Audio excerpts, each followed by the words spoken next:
Stamford stood proudly in the doorway, arms outstretched in an overdramatic fashion towards the second man whom he just introduced as Dr. John Watson. "It's a pleasure to meet you, Mr. Holmes." He smiled good-naturedly. As quickly and as unnoticeably as possible, I tried to regain the composure I'd lost upon assuming Stamford was here to sap the last of my energy from me rather than genuinely trying to solve my problem of lodging.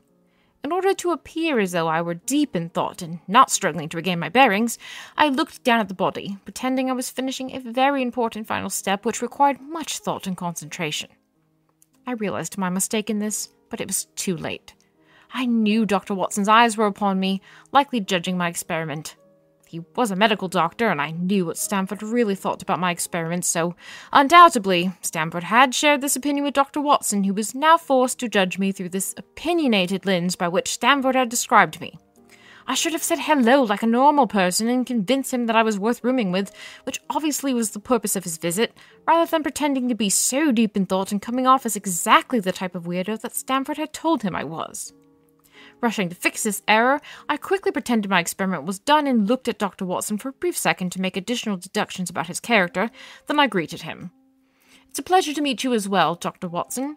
I am indeed the one and only Sherlock Holmes." I then went to tip my hat at him. Hat-tipping was a respectful and normal thing to do, right? But my hand was already in motion, and it was too late before I remembered I was not wearing a hat, and that my hand was covered in a mixture of salt and mud from an early experiment about bodies and mud. My only success in this endeavor was in swiping a muddy, salty hand across my forehead, and everyone in the room looked embarrassed on my behalf. I faltered for just a second, then I said to Dr. Watson, "I'm sure Stamford has told you that I'm just as likely to do the same experiment on myself as on someone else. I have been performing experiments involving placing both salt and mud on cadavers all day today, so it is only natural that I'm also curious as to what happens when I place these substances on myself." I was pleased by my comment, which could either be taken seriously or as a joke, depending on how one looked at it. Dr. Watson apparently decided to take it as a joke, but his eyes also widened in amazement upon my deduction of Stamford's commentary. "How did you know Stamford told me that?" I looked back down at the body nonchalantly. It's in the tilt of his head each time I mention one of my experiments, and his propensity for telling interesting stories about the intriguing cast of characters he knows, as this is a notable feature of me, and he, like a museum curator, collects interesting features of his friends. Dr. Watson looked more amazed than in my opinion was warranted, especially at such a simple deduction, but I was still pleased to have impressed him and hopefully erased his initial judgment of me. Stamford even looked quite pleased about my description of him, which I had done my best to describe him in more generous a manner than I normally might. Feeling an awkward silence upon us, I glanced around the room until my eyes came to rest on a small jar of my newest invention, a type of synthetic mud which I had created in the lab yesterday. Suddenly reinvigorated about this experiment, I blurted out, "Do you want to see the new type of synthetic mud I have created?" Dr. Watson looked hesitant. He briefly faltered in his politeness. I saw his eyes dart around the lab, falling upon the remnants of several other experiments of mine from the past few days. I knew what he was really here for, and I knew he was attempting to wager whether my eccentricity was worth the risk. I knew his type.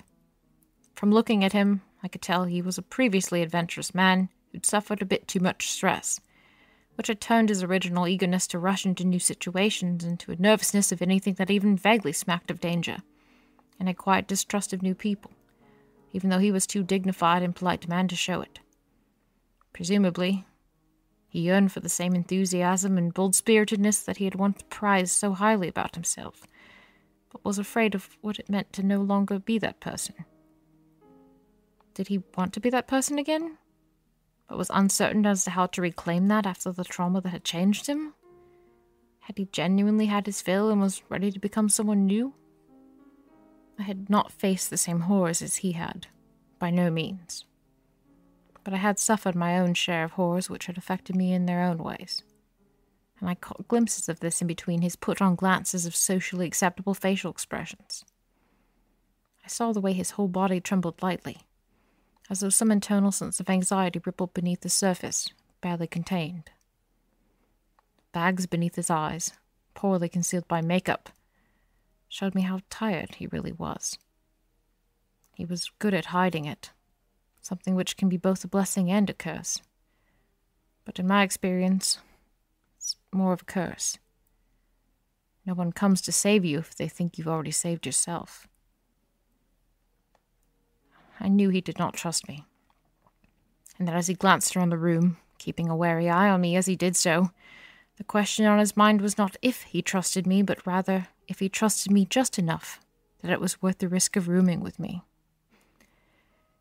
He was here out of necessity, and of necessity alone. The creeping funeral march of the situation he found himself in grew closer, and he was running out of time to find a solution. I knew this by looking at his clothing. Outwardly, they appeared perfectly suitable, but I noticed an unexpectedly large amount of lint on the elbows and knees of his suit, and there was a small hole near the collar of his coat.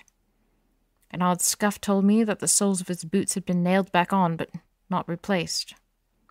An additional scuff told me it had been he himself who'd attempted it, rather than a cobbler. He was almost out of funds, and if he did not find a place to live soon, he would be as without a permanent residence as I was. Except his situation would be worse, as he did not seem like the kind of man who'd go secretly live in the library of a university. Stamford had brought us together, but neither one of us wanted this arrangement. He was a man sitting on the cusp between adventure and caution. My question as to whether he wanted to see the new type of mud, a litmus test, and it was up to him to tell me which side of the fence he sat upon. I scooped up more mud into my hand in a manner I hoped was intriguing and reassuring. Dr. Watson's eyes came to rest upon my hands.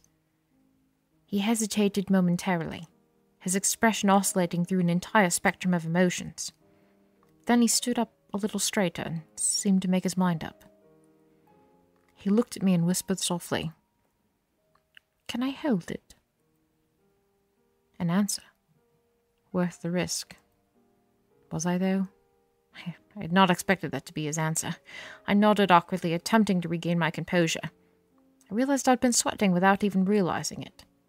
My hands shook lightly as I transferred some of the synthetic mud into Dr. Watson's own trembling hands. I wondered if he noticed my hands were shaking too.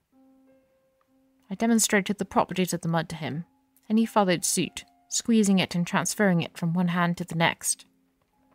"This is a nice texture," he smiled gently, but I couldn't tell whether it was at me or at the mud. I allowed myself to give a small smile back either way, but Dr. Watson was looking back down at the mud. "It's so satisfying, isn't it?" he asked, squishing the mud around some more. "It really is," I said. You can keep that one if you'd like, I can make more." Watson's face lit up, and he was just starting to say something when Stamford cleared his throat loudly from the doorway. "Dr. Watson, weren't you telling me you were looking for someone to be your flatmate because you can't afford to live on your own?" "Oh, yes, indeed I was. Forgive me for the delay." Dr. Watson turned his gaze back down at the mud as his confidence wavered, embarrassed by Stamford's bluntness.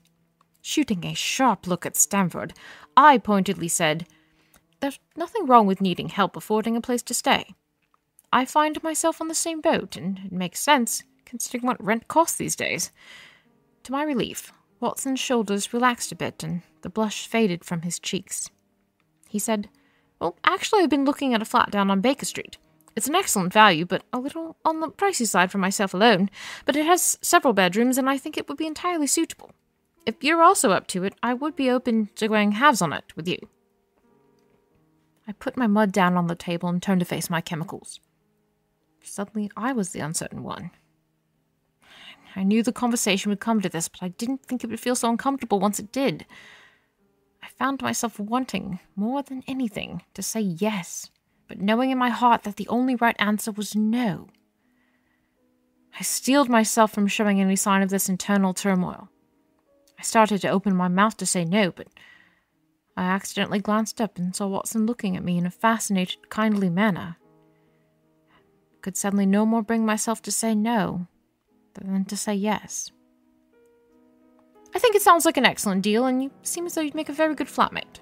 Give me the details on the flat, and I'll check my finances to see if it would be doable, and I'll make my decision at that point. This was partially a lie. I already knew about the dismal state of my own finances, and I knew what the average flat down on Baker Street went for, and that I technically could afford half of it.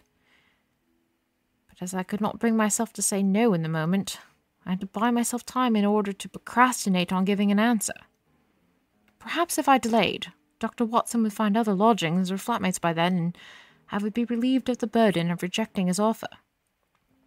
I scanned Dr. Watson's face to see his reaction to this deferral, but he looked cheerful and was nodding. No, that definitely makes sense to get all those details in order first. He removed a scrap of paper out of his pocket, then spun in a complete circle, feeling his pockets and trying to find a pen. "Jacobson, give him your pen," I whispered. "I don't have a pen anymore. You borrowed mine from me earlier, and I have not seen it since." "I'll go get a pen," Stamford shouted. "I think Marlene at the front desk has like 50 of them. I noticed that some of them had very cool prints on them. I saw one that had gardenias. Maybe I could—" He trailed off, hurrying from the laboratory in search of a pen, and likely conversational partners more talkative than any of the rest of us were. Stamford left behind in his wake an awkward silence. In an attempt to fill the silence, Watson blurted out, "So are you a medical student?" Jacobson gave a snort of laughter in the background. "Jacobson is, but I'm not. I am a generalist when it comes to the sciences." I did not want to go into any further details about myself at this time, so I said to him, "Now you're back from the war, should you be interested in taking any classes here? I know most of the professors, so I could introduce you to any of them if you so desire." His face filled with surprise. "How did you know—" At that precise moment, Stamford re-entered the room, gleefully holding Marlene's gardenia print pen above his head like a trophy. Apparently she hadn't been at her desk, otherwise he would have still been speaking with her. "I found it! Now you can give Sherlock the information on the rooms, and then we can go about catching up." He handed Dr. Watson the pen. The surprised look on Dr. Watson's face remained, but softened slightly. He dutifully filled out the scrap of paper, then smiled and handed the information over to me. I folded it carefully and put it in my pocket. "Thank you, Dr. Watson. I'll take a look at this in the meantime, and if you return on Thursday, I shall give you my answer by then." "Wait a second. If my memory hasn't forsaken me, isn't Thursday your birthday?" Stamford shouted, slapping me on the back. I groaned internally, wishing to retreat into the woodwork. Why did he have to bring this up now of all times? But it was too late. Before I could redirect the subject, Watson exclaimed, "Your birthday is Thursday? That's very exciting. Shouldn't I meet up with you on a different day as to not get in the way of your birthday celebrations?" "Thursday will be perfectly suitable. I do not celebrate my birthday." "Oh, when you say that, do you mean you don't want anyone else to celebrate it either, that you just don't personally celebrate it?" "Mostly the latter," I said. "Well then, I will return here Thursday for an answer, but would it be okay if I gave you a little party for your birthday? I don't want to embarrass you, but if you're going to be flatmates, I think it's only fair to get started off on the right foot." "Oh, you don't have to do that." Something panged deeply inside of me, but I couldn't put my finger on what it was. "But I'd like to, only if you're okay with that, though." "If it brings you joy to do so, I will not stop you, but I definitely don't expect you to do so. It's more than okay if you choose not to, or if something else comes up." "Excellent. I'll do that then. Well, it's been a pleasure meeting you, Mr. Holmes, and I'll see you on Thursday. Thank you for the mud, and Happy New Year's." "Same to you," I said. We shook hands, and Stamford led Dr. Watson out of the room, beginning a new rant about some acquaintance of his named Timothy's new shoes. I busied myself in a new experiment, putting the remaining synthetic mud onto the body along with the regular mud and the salt, thinking about how, to my surprise, Dr. Watson had actually taken his portion of mud with him. But I no longer knew how I felt about that. Jacobson assisted me wordlessly until it was time for her to go home. I didn't realize how late it now was. As soon as Jacobson left the room, I covered my face with my hands and leaned forward onto the desk. From one perspective, part of my problem was likely solved. Assuming the price was within the usual range, I could afford half the rent on the Baker Street room, therefore wouldn't have to go sneaking around in the library, trying to pretend to read and sleeping in one of the corners under a tablecloth which I'd have to put back each day without being noticed. But it would be selfish for me to accept Dr. Watson's proposal. That was why I couldn't say yes to him, no matter how much the idea pulled me towards it.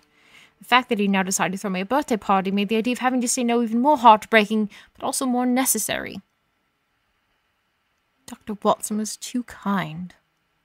He did not deserve a flatmate like me. That was why I couldn't say yes to him, even if taking advantage of his offer would benefit me. I knew what I was like as a flatmate, what qualities had caused the irk of now 17 different flatmates in the past 2 years alone.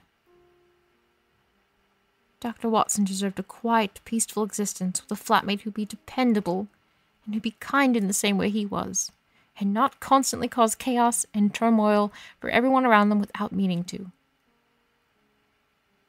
He did not deserve alligators in bathtubs or brains in freezers or trained escape fleas hampering for new pianos to play. He needed time to heal, not deal with someone who was misguided and weird and broken in the ways that I am, and with all the aspects of myself that I cannot change. I will tell him no next time I see him. I would rather continue living in the library and sleeping in the corner for as long as necessary than add him to the long list of people in my life whom I've disappointed. It wouldn't be right for me to do that. Take care of myself, even if it tires me. I have to. I'll make things work out. I'll save myself from the scrapes I always seem to find my way into. The same as I always have. I'm used to that by now.